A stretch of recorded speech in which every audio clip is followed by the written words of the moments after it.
The galaxy was old. It had seen empires rise and fall across 1 billion years. Species had crawled from their birth worlds, reached for the stars, neither joined the great community of civilizations or vanished into the dark between suns. The Galactic Council had guided this process for 10,000 years. 12 founding species sitting in judgment over all others, deciding who would be welcomed and who would be forgotten. Humanity arrived late to this ancient game. Catherine Moore stood at the tall windows of her office on Station Nexus, watching cargo ships drift past like slow metal fish. She had served as Earth's ambassador to the Galactic Council for 22 years. Her hair had turned gray in that time. Lines had formed around her eyes, but her mind remained sharp. Her patience had only grown deeper with age. She remembered the day humanity made first contact. She had been a junior diplomat then, barely 30 years old. Watching the news feeds with the rest of Earth as alien vessels appeared in orbit, the Velthari had come to evaluate this new species to determine if humans were worthy of joining the galactic community. They had studied Earth's technology, its culture, its military capabilities. They had asked questions and taken samples and observed humanity with the cold interest of scientists examining insects. In the end, they had declared humans acceptable. Minor, but acceptable? Catherine had learned what that word meant over the following decades. Minor meant ignored. Minor meant dismissed. Minor meant sitting quietly while older species made decisions that affected billions of human lives. Minor meant smiling politely when Velthari admirals explained tactics that human officers had mastered in military academies. Minor meant nodding respectfully. When Kryn engineers described propulsion systems that Earth had improved upon 3 generations ago, minor meant surviving. She turned from the window as her office door opened. Admiral Daniel Cruz entered, his uniform crisp and his posture straight despite his 60 years. He commanded the human fleet assigned to Council peacekeeping operations, 30 vessels that the aliens classified as light cruisers. He had held this position for 15 years, and in all that time, Catherine had never seen him show frustration in front of alien observers. In private, however, his feelings were different. "The council session is in 2 hours," he said. Settling into the chair across from her desk, "Counselor Vennock wants to discuss the Zoroth situation again." Catherine sighed. "The same discussion we've had for the past 6 months. The Zoroth push at the borders, the council debates, nothing changes." "The Zoroth fleet has grown," Daniel said. "Our intelligence suggests they now outnumber combined council forces 3 to 1. The council knows this. The council doesn't care. They believe their diplomatic channels will resolve the tension." Daniel shook his head slowly. "They've never fought a real war. Not in centuries. They've forgotten what it means." Catherine sat down behind her desk. "Have you spoken with Lisa?" "Commander Grant reported this morning. The Horizon is fully operational. All secondary systems remain dormant and undetected." He paused. "She's frustrated. The whole crew is frustrated. They've spent years pretending to be less than they are. I know the feeling." He sat in silence for a moment. Through the window, more ships passed. Vessels from 12 different species going about their business in blissful ignorance of what humanity truly was. The deception had begun 84 years ago. During those first contact negotiations, Earth's leaders had watched the Velthari evaluation with growing unease. They saw an alien species that viewed humanity as primitive, as children stumbling into an adult world. They saw a galaxy full of predators wearing diplomatic smiles. They saw alliances built on convenience and treaties written to benefit the powerful, and they made a choice. Humanity would join the galactic community. They would accept their position as a minor species. They would smile and nod and play the role expected of them. But beneath that performance, they would prepare. They would build ships far more powerful than anything they showed the Council. They would develop weapons that would make the Velthari weapons look like toys. They would train soldiers capable of feats the aliens would consider impossible. They would wait. Catherine had inherited this secret when she became ambassador. She carried it every day, through every condescending meeting and dismissive glance. She carried it when Counselor Vennock patted her shoulder and called humanity a promising young species. She carried it when alien officers laughed at human military exercises and called them adequate for a wool. Civilization so new to space, she carried it, and she waited, and she hoped that the day would never come when the truth was necessary. Commander Lisa Grant stood on the bridge of the horizon, watching her crew perform their duties with quiet efficiency. The ship was officially classified as a light cruiser, one of 30 identical vessels in the human peacekeeping contribution. Its weapons were listed as standard pulse cannons. Its shields were rated as moderate. Its speed was documented as average for its class. None of this was true. Lisa had served on the horizon for 7 years. She knew every hidden compartment, every dormant system, every secret that the ship carried in its metal bones. She knew that the pulse cannons were decoys, designed to look impressive while doing minimal damage. She knew that the real weapons were concealed behind panels that had never been opened in alien sight. She knew that the ship's true speed would terrify any captain in the Council fleet. Most importantly, she knew about the intelligence that slept in the horizon's core, an artificial mind of staggering capability kept dormant and silent, waiting for the day when it would be awakened. She walked the corridors of her ship and saw her crew going through the motions of their cover story. Engineering officers pretended to struggle with problems they could solve in seconds. Tactical officers practiced maneuvers far below their actual training. Everyone played their part in the great performance that had lasted nearly a century. Lisa sometimes wondered what would happen when the truth came out. Would the galaxy tremble?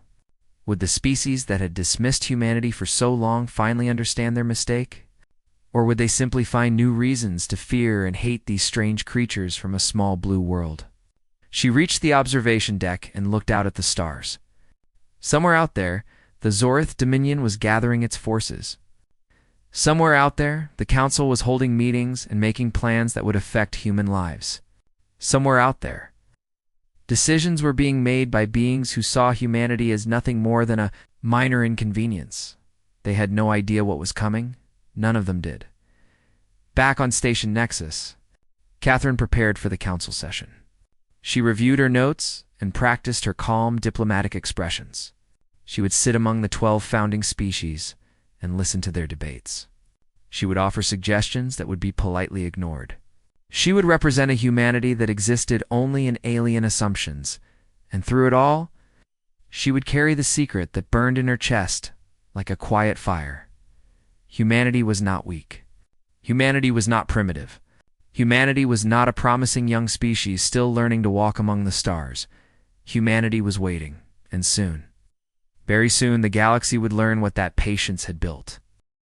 The council chamber was a vast circular room carved from white stone that glowed softly with embedded lights. 12 platforms rose from the floor in a ring, each one holding the representatives of the founding species.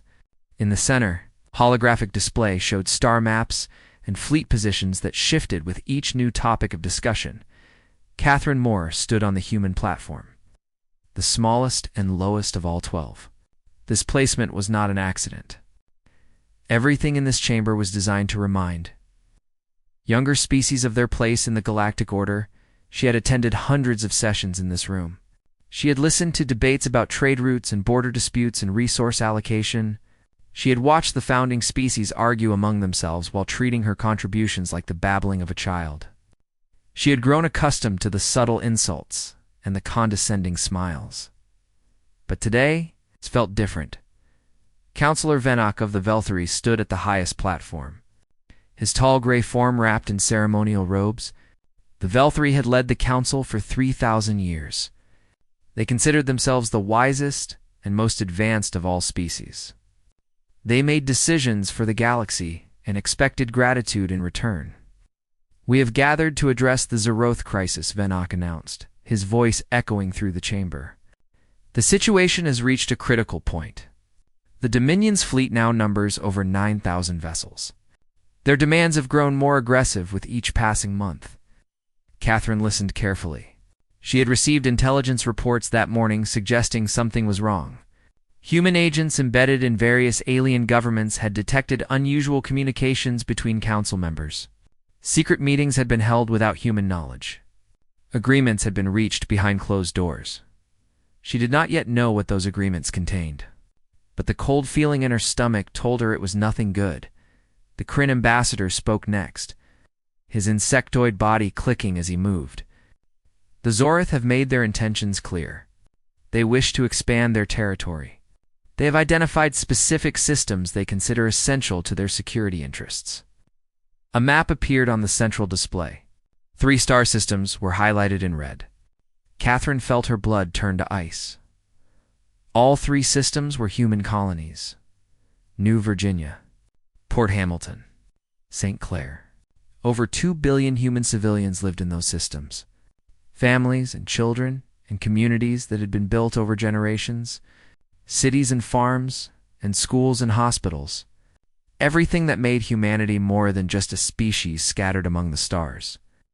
These systems, the Kryn continued, have been deemed acceptable concessions. Catherine stepped forward. Acceptable to whom? Counselor Vennick raised one long hand. Ambassador Moore, please. Allow me to explain. Explain what? Those are human worlds. Human people. You cannot simply give them away. The council has voted, Vennick said. His voice carried no emotion, no regret, no recognition of what his words meant. The Zorith have agreed to cease their expansion in exchange for territorial adjustments. These 3 systems will be transferred to Dominion control. It is the most efficient path to peace. Catherine felt the room spinning around her. She gripped the railing of her platform to steady herself. When was this vote held? Yesterday evening. The matter required urgent attention. I was not informed. I was not present. Vennock tilted his head slightly. Your presence was not required. The founding species hold authority over matters of galactic security. This is established protocol. Protocol. Catherine's voice came out flat and hard. You voted to surrender human territory without even telling us. We informed you now. The council felt it was best to present the decision rather than the debate. Your species is young. You would not have understood the complexities involved. Across the chamber, Catherine saw the other ambassadors watching her. Some looked away when she met their eyes. Others stared back with cold indifference. The Mantheri ambassador, whose species had always been friendly to humanity, appeared uncomfortable but said nothing. They had all known. Every single one of them had participated in this betrayal, and not one had thought to warn her. The Zorith, Catherine said slowly, do not accept surrendered populations as citizens. You know what happens to conquered worlds? You know what they do?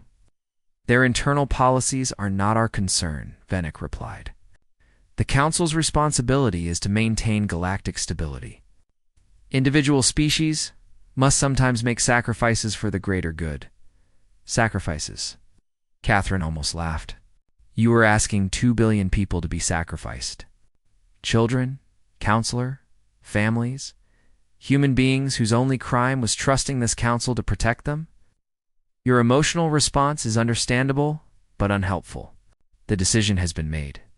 Your fleet will withdraw from those systems within 10 standard days. The Zorith will take possession shortly after. Catherine stood in silence for a long moment. She looked around the chamber at the 12 platforms, at the species that had guided the galaxy for millennia. She saw their certainty and their arrogance, and their complete inability to understand what they had just done. They thought humanity would accept this. They thought the minor species, with their small fleet and their adequate technology, would bow their heads and walk away. They thought Catherine would argue and plead and eventually submit because that was what minor species did. They were wrong. I need to consult with Earth, Catherine said quietly. This session is adjourned for me. Of course, Vennick replied with a gracious nod. Take all the time you need to process this. We understand it must be difficult for your people. Catherine left the chamber without another word.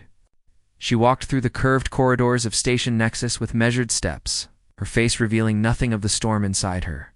Alien diplomats passed her and offered polite greetings. She nodded in return and kept walking. She reached her private office and sealed the door behind her.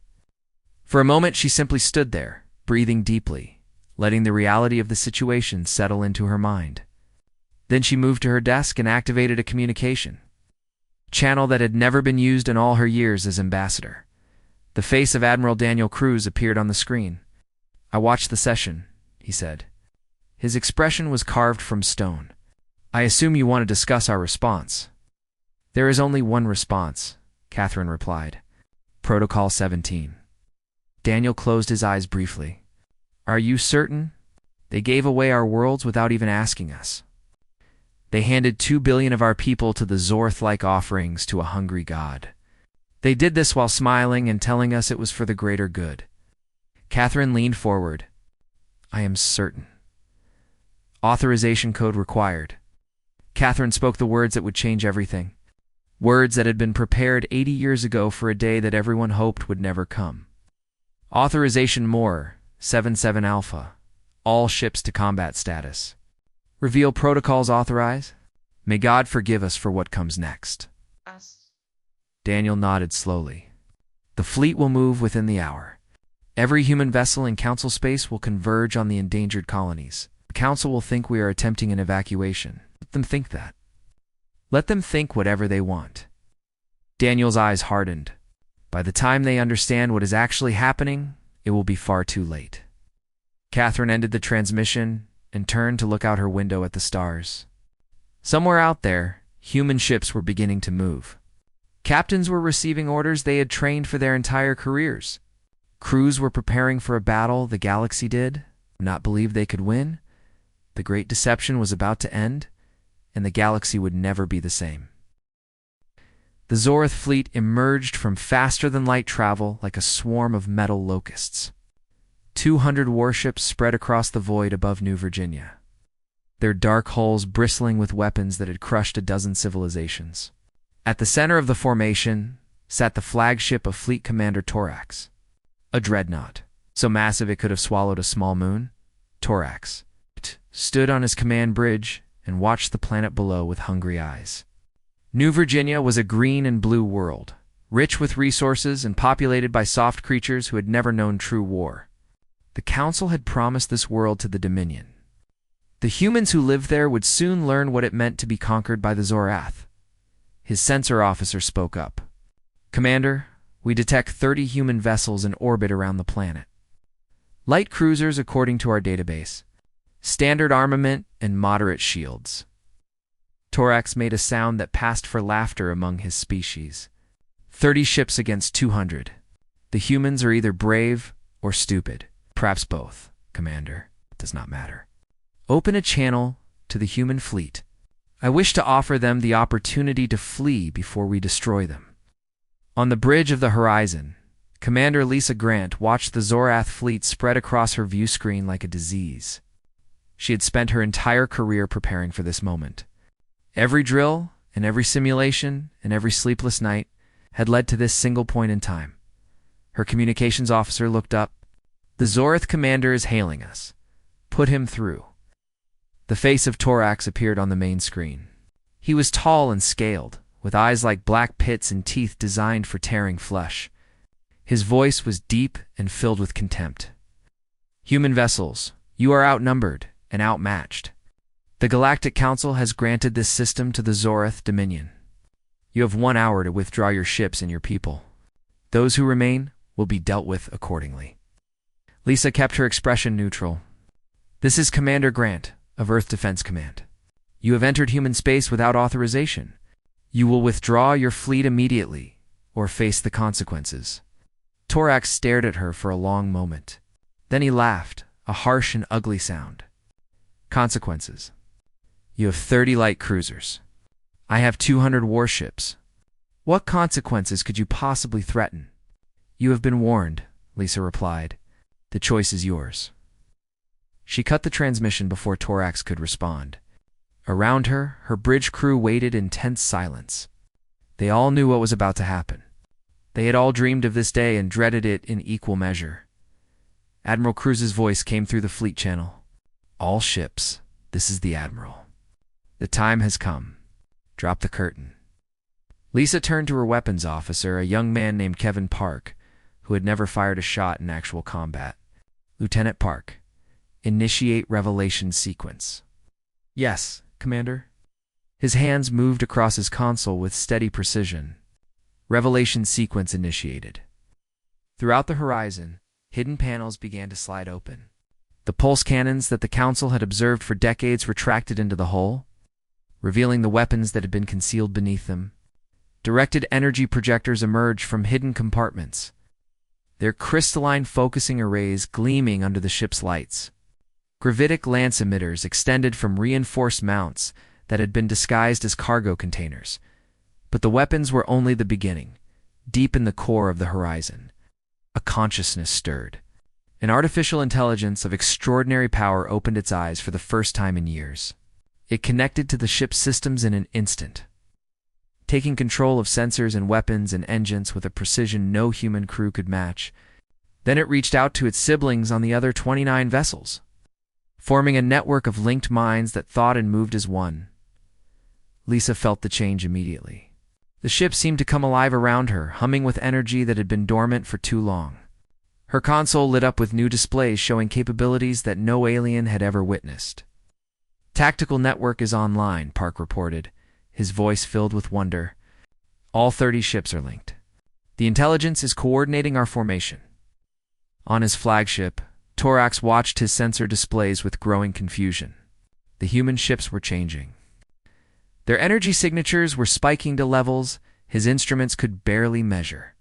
New weapon systems were appearing where none had existed moments before. "What is happening?" he demanded. His sensor officer shook his head. "I do not understand, Commander. Their power output is increased by a factor of 12. Their weapons do not match anything in our database. Their ships are moving in perfect coordination, as if controlled by a single mind. That is impossible. Our intelligence said they were light cruisers. Our intelligence was wrong." Torax felt something he had not experienced in many years of conquest. He felt uncertain. But he was a Zorath commander, and the Zorath did not retreat from inferior species. "All ships, attack formation. Destroy the human fleet." 200 Zorath warships surged forward, their weapons charging with deadly energy. They expected the human vessels to scatter or flee. They expected a brief and one-sided engagement that would end with debris floating in the void. They were not prepared for what happened next. The horizon fired first. A beam of concentrated energy lanced across the void and struck the lead Zoroth destroyer. The ship's shields, rated to withstand hours of bombardment, collapsed in an instant. The beam continued through the hull, cutting the vessel in half with surgical precision. Both halves exploded moments later. Then the other human ships fired. The void lit up with weapons the galaxy had never seen. Directed energy projectors carved through Zorath armor like hot knives through ice. Gravitic lances reached out and crushed warships from the inside, crumpling holes like paper in a giant's fist. The AI network coordinated every shot with perfect efficiency, predicting Zoroth movements before they happened and placing weapons fire exactly where it would do the most damage. The Zoroth returned fire with everything they had. Their plasma cannons and missile batteries filled space with destruction. But the human ships moved with impossible grace, dodging attacks that should have been unavoidable, their true engines pushing them at speeds the Council believed impossible. Lisa watched the battle unfold on her view screen. Zoroth ships were dying by the dozens, their mighty fleet crumbling under an assault they could not comprehend. The intelligence guiding her ship whispered tactical updates directly into her console, showing her the flow of combat in perfect detail. "Enemy flagship is attempting to retreat," Park reported. "Track it," Lisa ordered. "No one leaves." The horizon accelerated toward the Zoroth dreadnought. Torax watched on his screen as the human vessel closed the distance in seconds. It's moving faster than any ship its size should be able to move. His weapons fired continuously, but struck only empty space where the horizon had been moments before. "This is not possible," he whispered. The horizon fired its gravitic lance at point-blank range. The dreadnought's shields held for almost 3 seconds before collapsing. The hull began to buckle inward, metal screaming as invisible forces crushed it from all sides. Torax had time for one final scream before his flagship imploded into a twisted ball of wreckage. The battle lasted 11 minutes. When it was over, nothing remained of the Zoroth fleet but drifting debris and cooling corpses. 200 warships had been reduced to scrap metal by 30 vessels that the galaxy had dismissed as insignificant. Lisa sat back in her command chair, and let out a long breath. Around her, her crew sat in stunned silence, struggling to process what they had just accomplished. Commander Park said quietly, "The planet is hailing us. They want to know what just happened." Lisa looked at the view screen, at the peaceful blue world that had almost been handed to monsters. "Tell them," she said, "that Earth has finally shown its true face." News traveled faster than light in the galaxy. Within hours of the battle, every species in Council space had heard what happened at New Virginia. 200 Zorath warships destroyed in 11 minutes. 30 human vessels victorious, without a single loss. Weapons that defied everything the galaxy believed. About human technology, the Council chamber had never been so. Quiet Catherine Moore entered through the main doors with Admiral Daniel Cruz on her right and General Patricia Dunn on her left. They walked past the platforms of the founding species, past the staring eyes and the shocked faces, and took their position on the human platform. Catherine did not look at Counselor Venok. She did not need to see his expression to know what he was feeling. The silence stretched for a long moment. No one seemed willing to speak first. Finally, Venok stepped forward, his tall gray form stiff with tension. "Ambassador Moore, you have much to explain." Catherine tilted her head slightly. "Do I? Your fleet engaged in unauthorized military action? Your ships deployed weapons that were never registered with the Council. Your species has been hiding capabilities that violate every treaty of transparency we have established." Venek's voice grew sharper with each sentence. "You have deceived the entire galaxy for nearly a century." Catherine's voice remained calm and steady. "And what of the Council's actions? What of the secret vote to surrender human colonies? What of the 2 billion people you plan to hand over to the Zoroth? That is a separate matter." "No, Counselor. It is the same matter." Catherine stepped forward to the edge of her platform. "For 84 years, humanity has sat in this chamber. We have listened to your wisdom and followed your guidance. We have contributed our ships to your peacekeeping forces and our resources to your collective projects. We have done everything you asked of us, and in return, you have treated us like children who cannot be trusted with adult decisions." The Kryn ambassador clicked his mandibles nervously. "Ambassador Moore, surely you understand that younger species require time to prove themselves. The protocols exist for good reason." "Protocols?" Catherine almost smiled. 3 days ago, your protocols allowed this council to vote on the fate of human worlds without a single human voice present. Your protocols decided that our people were acceptable losses. Your protocols turned a billion lives into bargaining chips for your convenience. "The Zoroth threat was real," Venok insisted. "We made a difficult choice for the greater good of galactic stability." "You made a choice for your own comfort. You chose to sacrifice us because you believed we could not stop you." Catherine turned to look at each platform in turn. "Every species in this room has looked down on humanity since the day we arrived. You laughed at our technology. You dismissed our military. You patted our heads and called us a promising young species with so much potential." She paused to let her words sink in. "You never once considered that we might be hiding what we truly were."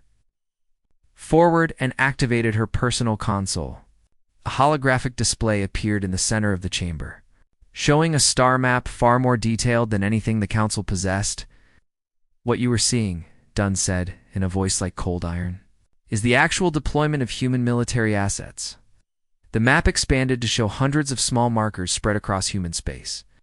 Then more markers appeared, and more. The founding species watched in growing horror as the display revealed over 2,000 vessels positioned throughout the galaxy. "These ships have been in place for decades," Dunn continued. "Many of them are stationed within sensor range of your homeworlds. You've never detected them because our stealth technology is approximately 4 generations ahead of anything in the Council database." The Velthari ambassador to Venek's right made a strangled sound. "That is impossible. Our sensors are the most advanced in the galaxy." "Your sensors are the most advanced that you know of." Dunn highlighted several clusters of markers near Velthari space. "These 47 vessels have been monitoring your primary fleet base for the past 30 years. Your admirals have walked past our observation drones without ever knowing they were there. Counselor Venick gripped the railing of his platform with both hands. His gray skin had turned a shade paler. Why? Why hide all of this? If you had such power, why pretend to be weak? Catherine answered him. Because when we first made contact with your species, we saw what the galaxy truly was. We saw empires built on conquest and alliances built on fear. We saw powerful species crushing weaker ones whenever it suited them. We saw a council that spoke of unity while practicing dominance. She walked slowly along her platform, her eyes never leaving Venick. We decided that the safest path was to appear harmless. Let the predators ignore us while we built our strength.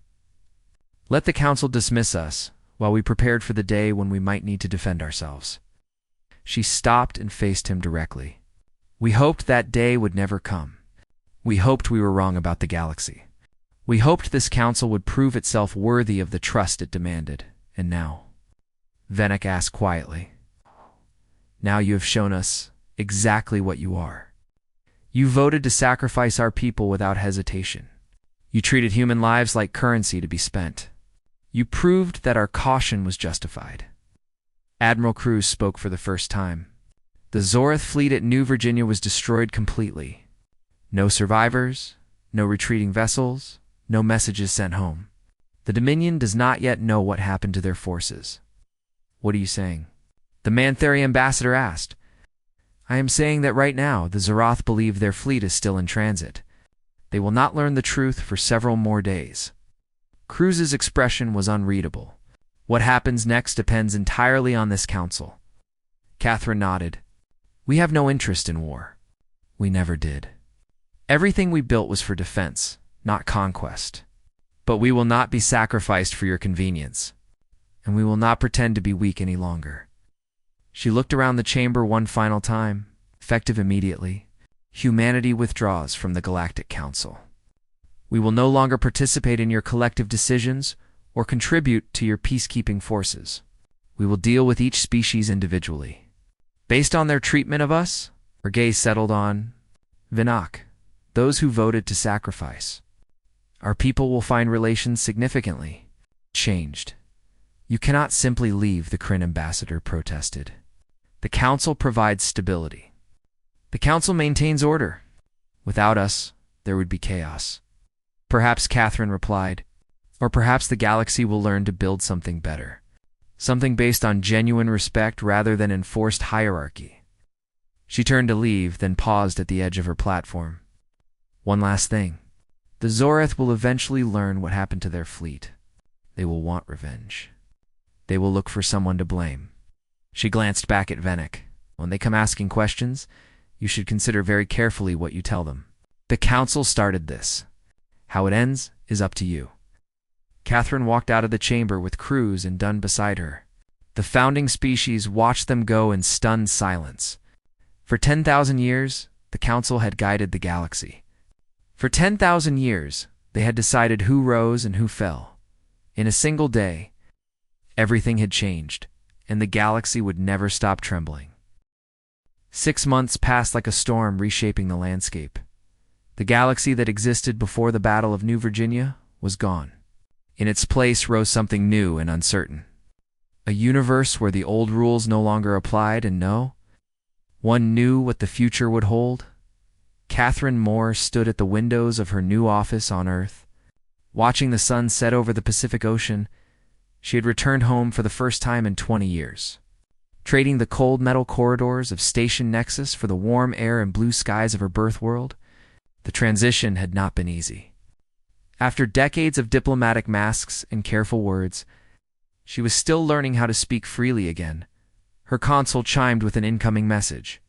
She turned to see the face of Admiral Cruz, now retired from active command, but still serving as an advisor to Earth's defense ministry. The Mantheri ambassador has arrived, he said. She is waiting in the reception hall. I will be there shortly. Catherine took one last look at the sunset before leaving her office. The Mantheri had been the first species to reach out after humanity's withdrawal from the Council. Their ambassador, a graceful being named Solara, had risked her career by defying the Council's orders and seeking direct contact with Earth, she found. Ah, Solara, in the reception hall. Her forearms folded in the gesture of peaceful greeting that her species used. The Mantheri had always been kinder to humanity than the other founding species. They had never laughed at human technology or dismissed human opinions. In many ways, they had been as trapped by the Council's hierarchy as humanity itself. Ambassador Mor Solara said warmly, "Thank you for receiving me. Thank you for coming." Catherine gestured to a pair of chairs near the window. "Please, sit. We have much to discuss." They talked for hours. Solara brought news from across the galaxy, updates on the chaos that had followed humanity's revelation. The Galactic Council was fracturing. 3 species had already withdrawn, seeking their own paths forward. 2 others were engaged in secret negotiations with Earth, hoping to repair relationships before it was too late. The Velthari were struggling most of all. Their leadership had been built on the assumption of superiority, and that assumption had been shattered beyond repair. Councillor Vennick had been removed from his position after the other species learned the full details of the secret vote. His replacement was younger and more cautious, but the damage to Velthari prestige could not be undone. "In the Zorath?" Catherine asked. Solara's expression darkened. "The Dominion is in turmoil. When they learned what happened to their fleet, their emperor demanded answers. The Council tried to blame humanity, claiming you had attacked without provocation, but the truth spread too quickly." She paused. "The species the Zorath conquered over the centuries have begun to rise up. Rebellions are spreading across Dominion space. Their empire is crumbling from within." Catherine nodded slowly. She felt no joy at this news, only a weary satisfaction. The Zorath had built their power on fear and cruelty. It was fitting that their downfall came from the same forces they had used against others. "What about your people?" she asked. The Manthari stayed silent during the vote. "You could have warned us." Solara lowered her eyes. "I know, and I am sorry. We were afraid. The Council's power seemed absolute, and we did not believe anyone could challenge it successfully." She looked up again. "We were wrong. About many things, yes. You were." The words hung in the air between them. Catherine let them settle before continuing. "But I did not agree to this meeting to discuss the past. I want to talk about the future." She leaned forward in her chair. "Humanity has no interest in becoming what the Council was. We do not want to rule the galaxy or dominate other species. We want partners, not subjects. Allies, not servants. What are you proposing?" "A new kind of agreement. Not a hierarchy where some species command and others obey. A genuine alliance where every member has an equal voice." Catherine smiled slightly. "It will not be easy. We have all spent too long in the Council's shadow. But I believe it is possible if we are willing to try." Solara was quiet for a long moment. Then she extended one of her hands in the Manthari gesture of acceptance. The Manthari are willing to try. Across human space, life was slowly returning to normal. The colony worlds that had almost been sacrificed were safe now, protected by ships that no longer needed to hide. Families who had prepared to flee their homes were rebuilding their lives. Children who had watched the skies with fear were learning to look up with hope instead. On the horizon, Captain Lisa Grant stood on her bridge and watched the stars. Her promotion had come through shortly after the battle, along with orders to lead the first human exploration fleet into unclaimed space. The mission would take years, pushing beyond the boundaries of known civilization into regions that had never been mapped. Her crew had changed in the months since the revelation. The pretense was gone. They no longer had to hide their skills or downplay their capabilities. They could finally be what they had always been trained to be. Lieutenant Kevin Park approached her with a datapad. "Captain, the fleet is ready for departure. All ships report green status." "Thank you, Lieutenant." Lisa took the pad and reviewed the information briefly before handing it back. "Signal the fleet. We leave in 1 hour, yes, Captain?" Park hesitated. "Permission to speak freely. Granted, do you think we will find other species out there? Beyond the Council's reach?" Lisa considered the question. "I think the universe is larger than any of us can imagine. The Council mapped a small corner of the galaxy and believed they knew everything worth knowing. They were wrong about us. They were probably wrong about much more. She turned to face her crew. Whatever we find out there, we will face it as ourselves. No more masks. No more hiding. The galaxy knows what humanity is now. She smiled slightly. Let us show them what we can become. On Earth, Catherine finished her meeting with Solara and returned to her office. The sun had set completely, and the stars were emerging one by one in the darkening sky. She stood at the window and watched them appear, thinking about everything that had happened and everything that was still to come. Her console held a final report that she had been composing for weeks. It was meant for Earth's government, a summary of her thoughts on humanity's new position in the galaxy. She sat down and read through it one last time before sending. For 100 years, we played the game by their rules. We smiled at their condescension. We accepted their dismissal. We did this because we understood something they never did. Strength is not proven by displays. It is proven by restraint. The galaxy now knows what we are capable of. What they still do not understand is what we choose not to do. They see our weapons and our ships, and they tremble. But our greatest strength was never our technology. It was our patience. Our willingness to endure insults and slights. While we built something greater, the Council betrayed us because they believed we were weak. They will spend generations learning how wrong they were. But perhaps that is not the most important lesson. Perhaps the real lesson is simpler than that. We did not hide our power because we feared them. We hid it because we hoped we would never need to use it. That hope is gone now. But something else has taken its place. Something I did not expect. Hope for a different kind of future. Hope for a galaxy built on respect rather than fear. Hope that the species we meet from now on will see us not as conquerors or threats, but as partners in something greater than any of us could build alone. We have shown the galaxy our strength. Now, let us show them our heart. Let us build something worth believing in. Catherine sent the report and turned back to the window. The stars were bright and countless, scattered across. The darkness like promises waiting to be kept. The old order was gone, and humanity was ready for whatever came next.